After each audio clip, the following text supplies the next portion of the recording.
Selon le ministre de l'Intérieur, il n'existe pas de liste communautaire au municipal de mars prochain. Pourtant, des membres de l'opposition, dont Xavier Bertrand ou encore Valérie Pécresse, récemment à notre micro, ont demandé leur interdiction. Alors qu'en est-il réellement ? Bonjour Aurélie Herbemont. Bonjour. C'est la dernière campagne des Européennes qui a alerté une partie de la classe politique. Oui, et le premier à avoir mis le sujet sur la table, c'est Gérald Darmanin. Le ministre s'inquiète alors des résultats de la liste de l'Union des démocrates musulmans français, UDMF, mais avec des pics dans certaines villes. Dans sa région, à Maubeuge par exemple, il y a un bureau où sur 170 votants, 70 ont voté pour cette liste.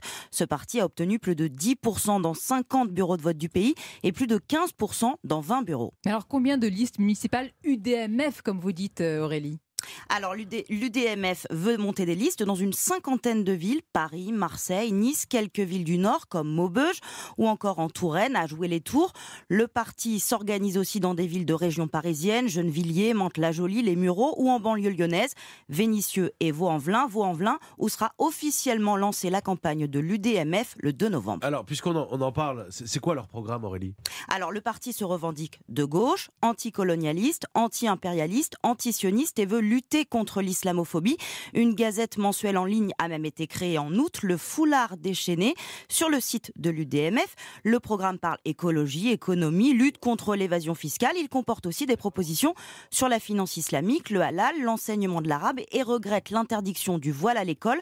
Ce parti se voit comme l'équivalent musulman du Parti chrétien-démocrate.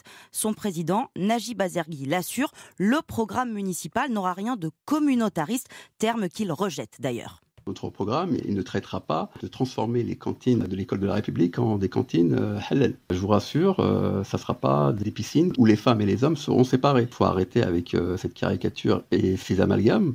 Et certains aimeraient faire interdire ce genre de liste. Ah oui, c'est ce que Xavier Bertrand, vous le disiez, réclame au nom de la lutte contre l'islam politique. Mais un ministre est formel, il n'y a aucun fondement juridique pour empêcher ce parti de se présenter aux élections. On est en démocratie. Le ministre de l'Intérieur l'a dit cette semaine. Le fait d'avoir une religion ne vous empêche pas de faire de la politique. Mais il prévient, s'il y a la moindre parole qui mette en cause les fondements de la République, je serai le premier à interdire.